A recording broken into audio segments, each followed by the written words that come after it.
Hello, everyone. This is GGTV. Today I'm coming on here. I'm be having sections on here every day or every other day. Just talk about different things, testimonies.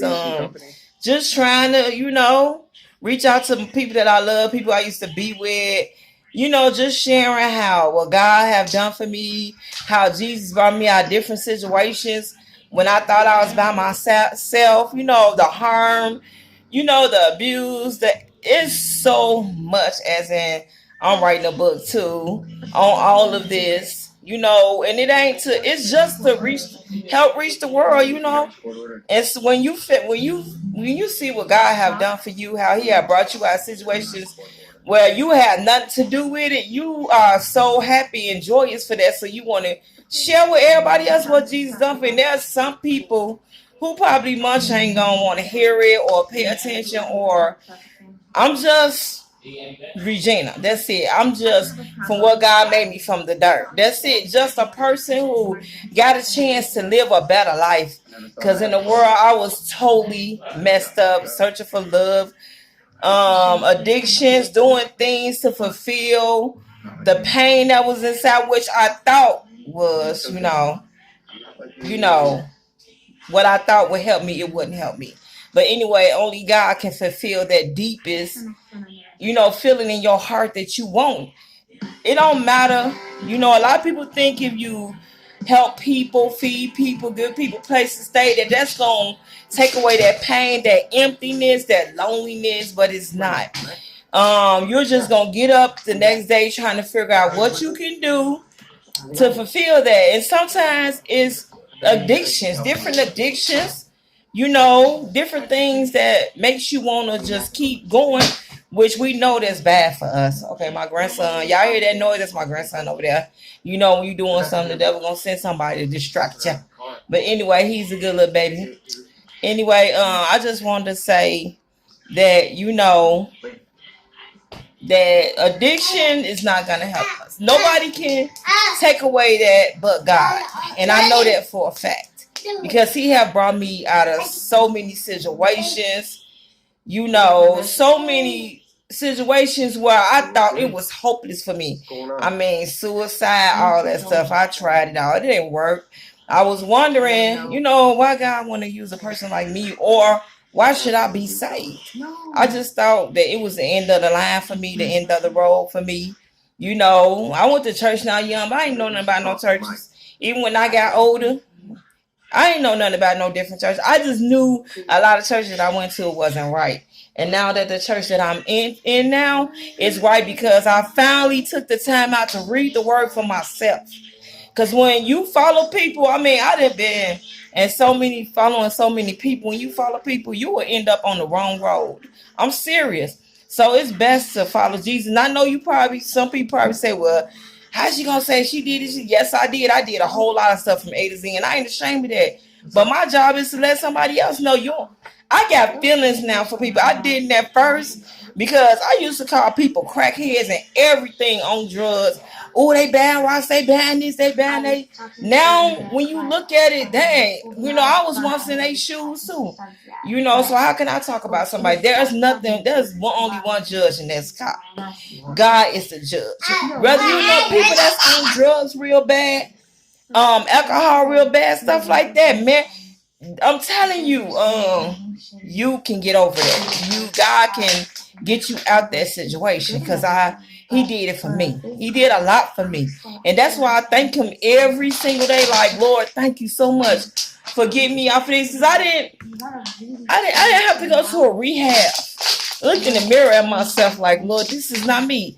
And I was thinking, like, if my family find out, oh my God, they gonna disown me. They know, like, but it wasn't like that. They accepted me. And when you accept people, you really can say they life. Because when a person don't feel accepted, knowing that they was on drugs, alcohol, sex, all type of stuff. Hey, sex is addiction too. Food is an addiction. Sure, I'm praying right now that God have mercy on me, because sometimes you can eat and eat and eat. No, you don't need all that stuff.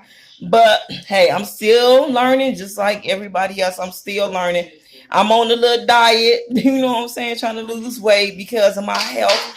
Two, I gotta think about my health, and I can't serve God like go here and there when I can't walk, well, I can't barely breathe because right now I struggle from all smoking them cigarettes, smoking on that weed. You know, I struggle with breathing now, and I had an opportunity years ago to stop. You know, I had all the signs. I was barely breathing, having asthma attacks, all that. I didn't stop. You know, now that I got older, I'm paying the price for it. But I do thank God because I am on a breathing machine at night. But I do thank God for allowing me to live another day. Ooh, kind of getting emotional up in here. You know, it's kind of hard knowing that it's irritating. It's irritating you got to wear a machine all night long, but it's also a blessing because God could have just said, okay, my lungs could have collapsed. I could be dead. I could be not seeing my kids. One of my kids is 20. I think he's 22, 23. The oldest one, but I got a 16-year-old. I'm still raising him in the church, taking him to church. And I'm telling him every day, like, don't do it. You know, find you something, get you some hobbies going on. You know, my son loves to rap. He rap about God, he rap about life. You know, we can't afford to get the beats right now, but we gonna get there. The dude is cold, you know, but you know, he got it from his mama too, you know. So he learned a little bit from his mama because I still rap. I'm 50 years old and I still rap because I rap about God. I write poetry, I say my poetry, you know, about my life. I'm being a light to the world, not darkness. And I ain't perfect now. I ain't perfect. It's one thing, I ain't gonna lie. Like sometimes I drink wine on certain occasions. But it ain't no getting drunk. I'm scared to get drunk because I don't want to disrespect God. And then what I'm gonna tell somebody about drinking and getting drunk for, and then I'm doing it too. That don't make sense. I don't want it no more. I used to want it. And I had to not want it to be free from that. So I eventually said, I used to drink vodka. Oh my God, me and vodka was best friends. You know, anything that got me drunk, I drunk. I didn't care. That was time I got drunk, was outside laying, and somebody could have took me and killed my butt. All the stuff that going on in the world today, I could have got killed out here. You know, but thank God it didn't happen. Thank God I'm still here today. Don't mean to get off the subject, but I am so grateful for being here because this just a little bit. I haven't told you everything. My life is like non-stopping. It's so much. You know, I went from my book is gonna be 1 foot in the grave waiting to be saved. I went from A to Z, and it ain't over yet because excuse me. What are you doing right now? I'm a Christian now, a child of God. You know, I'm just still Regina. I'm not no better than nobody else. I'm not putting nobody down. I learned about judging people. I learned all of that. But I'm going to tell you one thing before I go. God can fulfill your deepest heart desire. I mean, he can give you all the things you need. He can give you love. First of all, God can love us the way nobody else can love us like Jesus can. I'm talking about God gave his only begotten son. John 3:16 came down here and died on the cross for us. Ain't nowhere in the world I'm giving up my son for a world like this. Yeah, right. Some of these people in this world hurting me real bad. You know? And I have hurted people bad too. I have did things I had no business doing. You know, but Jesus forgave me for all that. He forgave me for all of that.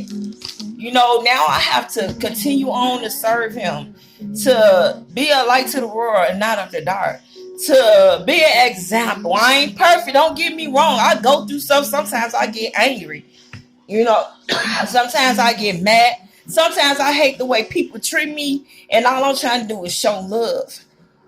Sometimes I don't believe in family not sticking together, but that stuff hurts a whole lot when the people that you really, really love is your family, and you know, we supposed to stick together. I don't care what country we in, stay whatever. You know, and I learned a lot, you know, but you know, the devil play a part in it because, you know, the devil's job is to tear down families and marriages, and he doing it. And to tear down the church too, get people to leave church. I mean, the church, I ain't talking about churches. It's nothing, but we'll get to that part because that's a whole new subject. And I got scripture. I'm not going to lie to you. I'm telling all truth. If I don't know, I will get the answer for it. So, You know, all of these things, the alcohol, the sex, the weed, marriage, the drugs, the partying, the money, the homes, the cars, you know, the big fall. The big fall is when you get so rich and you just fall. That can happen too. But the different churches, relationship, food, jobs, you know, gambling, this stuff can really tear you apart. You know, we think this stuff make us it make us happy for a minute, but ain't nothing wrong with being rich, but be rich with God. What I'm saying about that, if God blessed me with $3 million, $2 million, $10 million, guess what? I'm appreciate him, and we're gonna do what it takes to help other people. You know, I always tell people all my life, and I was so broke. I'll feed you in a minute, because you see, you know, I done gained a lot of weight, but I'll feed you. I love cooking. My dream is I want my own restaurant. Show them how to really do some soul food down here. And I want to be able to help other people. You know, and I have done that by gift. I can showing people love is the best thing you ever do for somebody. So I try my best to show people love. I tell people what I went through. Maybe it can help them, you know, or maybe it can't. I don't know, but I'm praying that it do. I can give somebody a meal. I always tuck people in and they like be 30, 40 years old. I make sure they have blankets, pillows. I mean, that's just me. And I'm glad I'm like that, because there was times like I wish I was dead because of how people treated me, because things that happened to me. You know, I was beat by several dudes all the time, real bad. You know, but I got a story. I got something for that too. But right now, I'm just gonna tell you that God can fulfill all of that. Tomorrow, I will give you a couple of scriptures on what Jesus did, how Jesus raised the dead, how he fed 5,000 with 2 loaves of bread, 2 fish. These are the things that God. There was times that I really couldn't eat. There was times I was struggling to feed my kids, but I didn't care. Long as they ate, that's all that mattered to me. But now I got my kids to a point where I don't care if we have some noodles left or whatever. And how about we're going to make us a meal we're going to eat. And you're going to be grateful for this, because what happens when you teach your son how to make that money, get that money, be rich. And then when he falls, you are old, he's still young. And he don't even know what to do with himself, because you didn't ever teach him about how it feel to eat a box of a can of beans or a bag of pinto beans, or how to fry some Jack Salmon. Them things is high now. Jack Salmon is not cheap. Lunch meat, all that stuff we used to consider cheap, it's not cheap no more. Tuna, all that stuff going up. But anyway, that ain't the case. Anyway, I showed my son how to make a pizza with $6, and it was good. It didn't taste like Home Run Inn or Portobello's, whatever they call it in Chicago, but it was good. It got us full, and that is it. So that's why you got to teach your kids a lot while they're young. You know, I didn't have a chance to really teach my oldest son, because I raised him in the church. I took him to church, but I fell off. I started going to church. I fell off because I started thinking about myself. I started focusing on myself instead of keeping my focus on God, and I fell off. I stopped going to church, drinking, getting high again. I started being my son's best friend instead of being his mom. And I messed up with that. But now my son out there, but I know he's a Christian too, but he left the church, so he's a backslider right now. I got my 16-year-old son. He's a Christian. He do his thing. I study with him every day. I don't pressure him, because when it's all, my grandson is saying some stuff up over here. When it's all said and done, they still gonna have to make a choice when they leave out the house. It was so hurting to me, you know, when my oldest was doing his thing or whatever, because I didn't want him to live the life that I lived. You know, but it seemed like he wanted to see how it was, but he see now. Hopefully he'll come back someday, because I'm praying. And I got hope, and I believe in him, and I believe in anybody else who wants to get their life together. And yes, I was talked about so bad. And when I changed, nobody believed in me. But I don't care if people don't believe me, because God believes in me. You know, I still be hurt at times. Sometimes I feel lonely. You know, I didn't want no. I was married. I'm not married anymore. I'm divorced, because I married a man that I thought was the one. Sometimes too, you gotta slow down with your. I read in the Bible, God said, "Hey, when a man finds a woman, it's a good thing."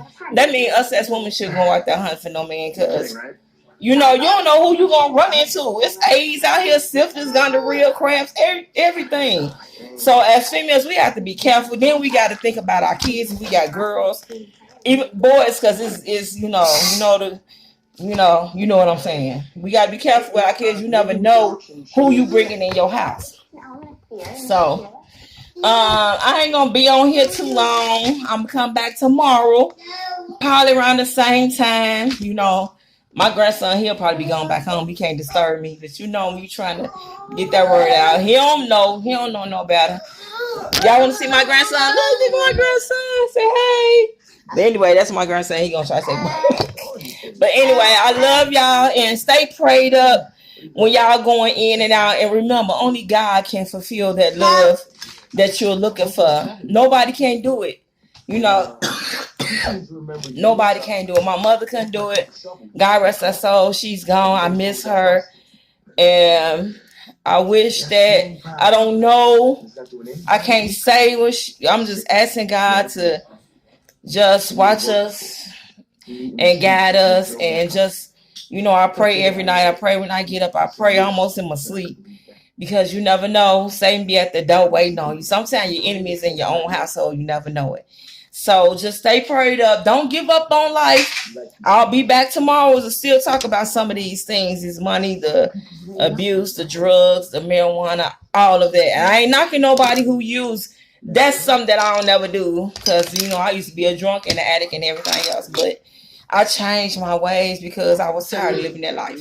And the only way you change, you're going to have to want it. Nobody can force you. People can scream at you and holler at you and throw you in rehab. But if you don't want to change, you ain't going to change. Anyway, stay up. Peace. This is GGTV. Y'all listen to me. It's a good thing to share. Bye-bye.